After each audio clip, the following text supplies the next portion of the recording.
U Srbiji najpoznači produkovatelje cesku u Banatu u Valalje Vrbica na rumunskej hranici.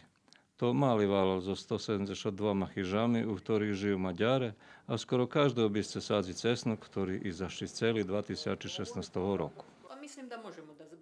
Думам, že so zúrožajom u tým roku môžeme byť zadovoljni s ohľadom na toto, že na počátku vegetácii bola mocná suša, potom že koncom maja situácia zlepšala. Zážljem veľa lepšie prešli maločíslení, ktorí mali možlivosť zalívať. Preto nám urožaj bar nízky.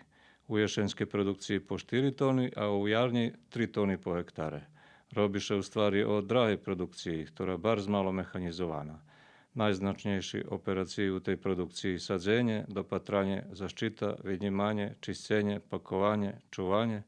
To šitsko ručna robota, takže troški produkciji veći jak 2,5 po 3 evra po kili.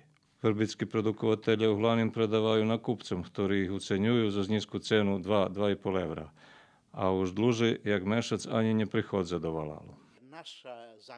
Máme zadumku napraviť prerabiaci kapaciteti. Perši kroče sme už zrobili. U Loni sme počali sesnok uplietať do vencov i praviť vecej fajty pasti za cesku. Venci rentabilnejší, bo jeden má od kilu po kilu i 300 i košta 1000 dinari, a produkcijna cena 400 do 450 dinari. Tak by sme ukladať do daljšej produkcije. Českovo pasti som počal produkovať na celkom prírodný spôsob. Zomeljeme cesnok, pomišame so maslinovým olejom i petrušku. Pakujeme do dunčíkoch po 200 grami. Keď to se napríklad taký pohostiteľ, môžeme mu spakovať i do väčšej ambalaži.